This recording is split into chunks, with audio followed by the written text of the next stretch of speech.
From a historical perspective, Rome is probably the coolest of all the ancient civilizations. They had massive wars and they never really lost until the very end. They had very cool emperors like Marcus Aurelius and Aurelian, and they had ancient technology like no other. In this video, we're going to cover the 3 deepest tiers of the ancient Roman iceberg. This will include things like unknown Roman technology, disturbing rumors of Tiberius's little fishes, and even the thought experiment, what would happen if Rome never existed? So let's jump into this right now. We're going to kick this thing off with the Pontus Genocide of Rome, which refers to the systematic massacre of Roman and Latin-speaking people in Asia Minor in 88 BC. Now, this genocide was called for by King Mithridates VI of the Kingdom of Pontus, which is in modern-day Turkey. Somewhere between 80 and 150,000 people were massacred in what we now know as the Asiatic Vespers. Now, obviously, there is no justification for an event like this no matter what, but to understand why this genocide was called for, we got to look at it in a historical context. In around 90 BC, King Mithridates wanted to expand the territory of his kingdom of Pontus. Now, there are tons of political movements that happened before this, but long story short, he wanted to expand into the Greece area and also into Asia Minor. He knew that Rome would be a problem, so he made political allies that would stand up to Rome with him. See, Rome had already taken over the Greek world as a result of the Punic and Macedonian wars, so Pontus knew that he would have to get help from allies within the area to stand up to Rome. At this point, the king thought that it would be a great idea to completely purge the ethnic group of Roman or Italic people in his territory, even though he started this territory war. In May of 88 BC, the killings started. Territorial leaders and normal people were encouraged to murder their neighbors, and slaves were encouraged to revolt against their Italian masters. The Mithridatic Wars were almost a direct result of this senseless act of violence. To make a long story short, Rome crushed the kingdom of Pontus, annexed all their territories, and King Mithridates took his own life. If anyone deserves this fate,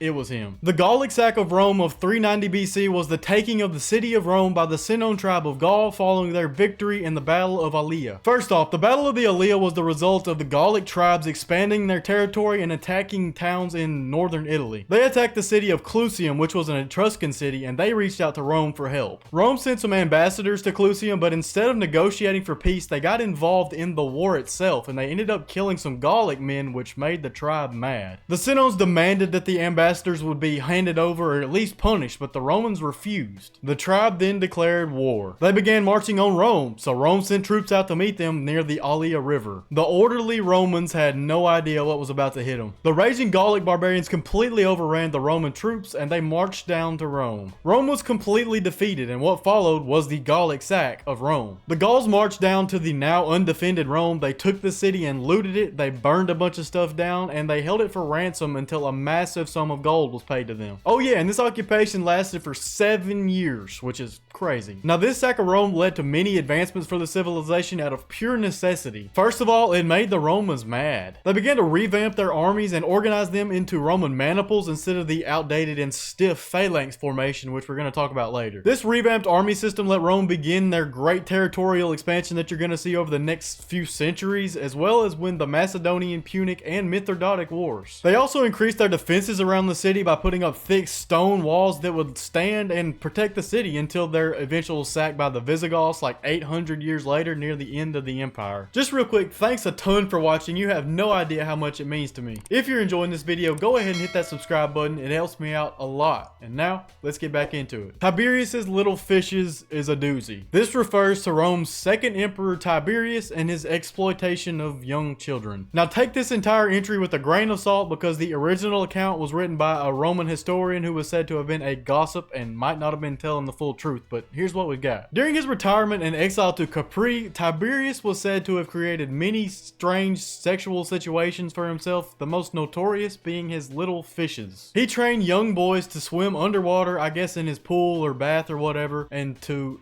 tease him with licks and nibbles. This whole thing just hurts me to even talk about. He would also take babies that were not yet weaned from their mothers and feed them, but not from his chest.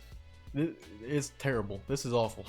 Now, if any of this stuff is actually true, which we have no way of knowing if it is or not, but either way, I hope his death was very painful because Next up, Carthage was not actually salted. This refers to the old theory that Rome salted the earth after they completely razed the city of Carthage after the last Punic War. Salting the earth was meant to symbolize pure and utter destruction, as well as a curse on the land and anyone who dared to build back on the land later on. It would also make the ground all but unusable because it was infertile, like it would have messed up mineral counts with all that extra salt. Anyway, historical evidence actually completely disproves this theory because there's literally zero first-hand sources that say that Rome salted the earth on Carthage. It wasn't until the 13th century when some random Frenchman was writing about the end of the Punic Wars that any mention whatsoever came up of Rome salting the earth at Carthage. Actually, it's very likely that this is not true because just a few decades later, Rome established a Roman Carthage colony at Carthage, and later on, Augustus was even transformed this into a bustling city. There's basically no chance that the Romans actually salted the earth at Carthage. Moving on to the next tier, the Roman Phalanx was the military formation that the Romans used before they installed their new maniple system that we mentioned earlier. Early on in Roman military history, the Romans saw the Etruscans and the ancient Greeks and how they fought, and they believed in it because it worked. The entire Hellenistic world of the time used the Phalanx, which was made up of heavy infantrymen with spears and shields. They would pack tightly together 8 rows deep, and they would march together, forming a very tight formation that was basically impenetrable if they were on flat, smooth ground. I'll throw a diagram and a couple pictures on screen now about how a Phalanx actually worked, but you can look up a video and you can see how it actually worked, or you can watch the beginning of 300, like the movie. They actually showed a Greek Phalanx and how that worked. It's the same concept. Anyway, like I said, on flat ground and against normal opponents, the Phalanx was great, but the Romans had to move away from it because they fought on uneven ground and against non-traditional opponents. The Samnite Wars fought in the hill country of Samnium proved these weaknesses to the Romans, and that's when they began installing their maniple system. By the mid 4th century BC, they had basically completely switched over to this new maniple system. The maniple unit won the Romans their next few wars, including the Samnite Wars, the Punic Wars, the Macedonian Wars, which were actually fought against the Macedonian Phalanx, so that just proved that the maniple is better, and of course the Mithridatic Wars we talked about earlier. The Phalanx was legendary and very useful in its time, but it didn't stand the tests of time like any other warfare unit ever. Unknown Roman technology refers to the many pieces of technology that the ancient Romans used that we simply don't understand today. One example of this is Roman concrete, which used volcanic ash in its composition to make it stronger underwater, which I don't know how that makes sense. This stuff is the main reason that some of their insane monuments like the Pantheon and the aqueducts still stand to this day. Flexible glass is another of these. It's said that there was once a type of glass that could be bent, dented, and molded rather than stay rigid and shatter. Because he feared progress and the devaluing of gold and silver, Emperor Tiberius had the creator of this glass executed and silenced, and the secrets behind flexible glass were lost to us forever. Also, some people think that this was a complete lie, like this whole story didn't even exist. There was no such flexible glass. They just wanted to slander Tiberius more. So there's that for you. It sounds like that guy has some enemies that wanted to spread some very, very bad rumors about him. The Roman dodecahedron is another example of this unknown technology. It is just like its name. It's a dodecahedron that was crafted out of bronze that has no apparent usage or reason for being created. It was primarily produced and found in the Gallic regions of Rome, which were big in magic and shamanism, so some people think it has mystical origins. Other people believe they could have been knitting gauges, survey tools, rangefinders, or a plethora of other things. The sheer range of the sizes of these things, because some were tiny and some were big, it just makes me think that we really will never know what these things were actually made for. The hypocaust was an advanced underfloor heating system that was perfected in ancient Rome. It used the principles of heat with pipes and ventilation systems to actually heat the buildings of the time, and it was very efficient at its job. People actually still study this thing to this day. The lost portolan tools are the final example of this ancient technology I'm going to talk about in this one. These were ancient navigational techniques and tools that the Romans used both on land and at sea. On land, they used the groma and dioptra, which were surveying tools that they used to lay out roads and construction and stuff like that. The hodometer was very similar to the modern day odometer. It was fastened to wheels, and it would drop a pebble into a container every rotation, which would allow them to track the distance they traveled on land. They probably also had some form of this for their ships. At sea, they used solar navigational methods to get from place to place, but they were so good at this that a lot of people think they had rudimentary sea maps somehow. This is where the Portolan charts come in, because these things were traditionally medieval sea maps, but they may have had their origins all the way back in ancient Rome. Next up, we have the question, what did Rome put in the Library of Alexandria? Well, to start with, if you don't know, the Great Library of Alexandria was a massive library and research center in Alexandria, Egypt. It housed over 100 scholars at its peak, and it's said to have had between 40 and 100,000 scrolls before its destruction. These scrolls were collections of knowledge from ancient civilizations like Mesopotamia, Egypt, Greece, the entire Hellenistic world, Rome, so on and so forth. During Caesar's civil war, which we talked about in the last Roman Iceberg video, he showed up to Alexandria and got involved in their succession war. He burned Egyptian ships in the port of Alexandria, and this fire spread to the actual city itself. This fire burned some of the warehouses of the Library of Alexandria,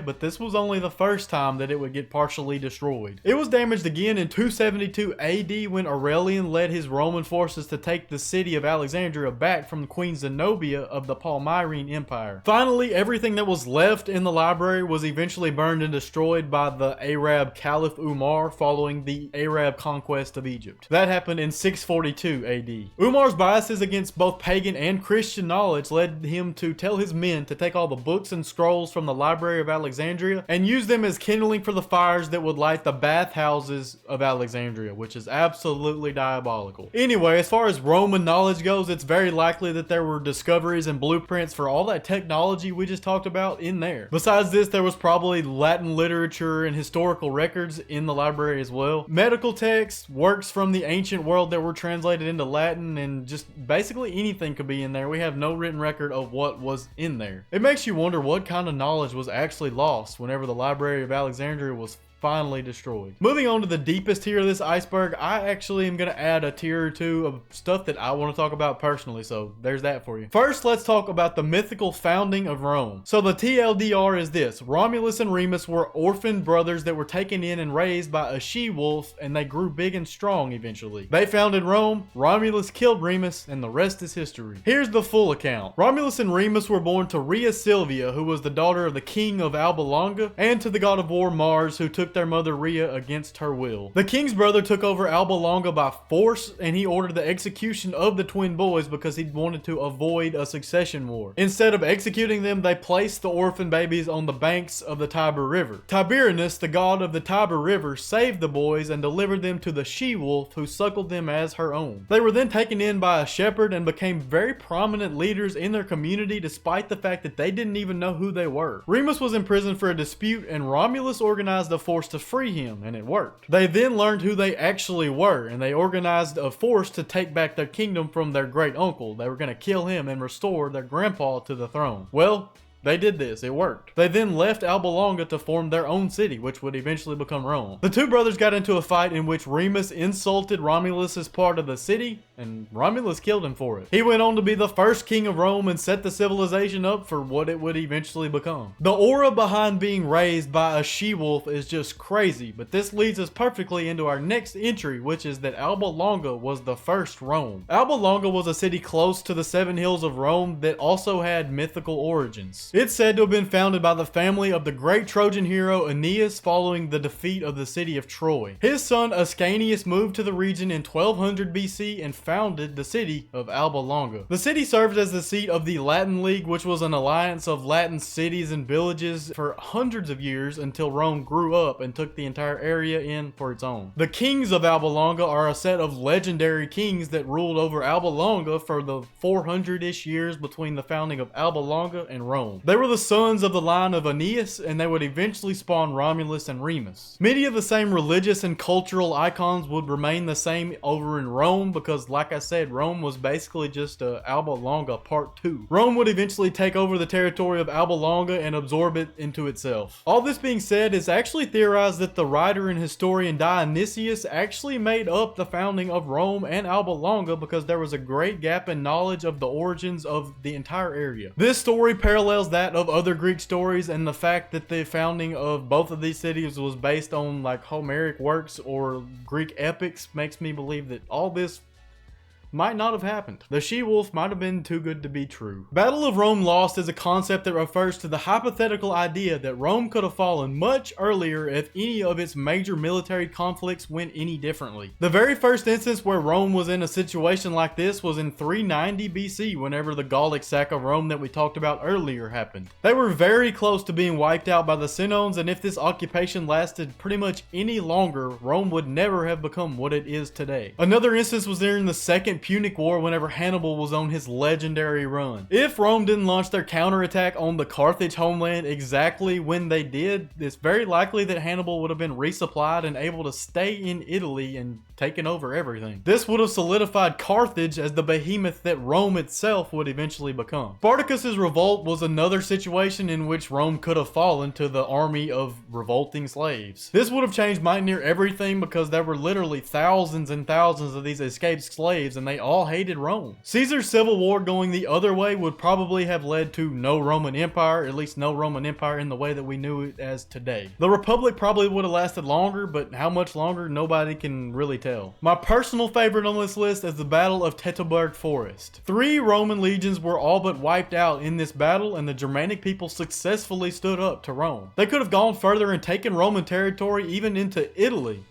but they didn't. They set the Roman-Germanic border as the Rhine River, and that was that for a while. That is until the next entry, the Gothic invasions and the sack of Rome of 410 AD. The Visigoth tribes sacked Rome after partaking in barbarism across Italy for a long time, but they decided not to conquer the city and keep it as their own. If they had decided to conquer the city and take it as their own, there could be a massive Gothic kingdom based in Italy, which would have been just weird, and Rome would have fallen earlier too, so it would have just been a totally different world. Our final entry on the Ancient Roman Iceberg is the question, what if Rome never existed? Well, to start with, language would be totally different. As we know, all the Romance languages, which are Spanish, Portuguese, Italian, French, and Romanian, were all based on Latin, so none of these would exist in their current form if it never existed. English also uses elements of Latin paired with Germanic bases, so literally what I'm saying right now would be totally different. Christianity probably would not have spread in the way that it did thanks to the efforts of Constantine and the Roman Catholic Church. Us over here in America would probably be worshiping some kind of sun god or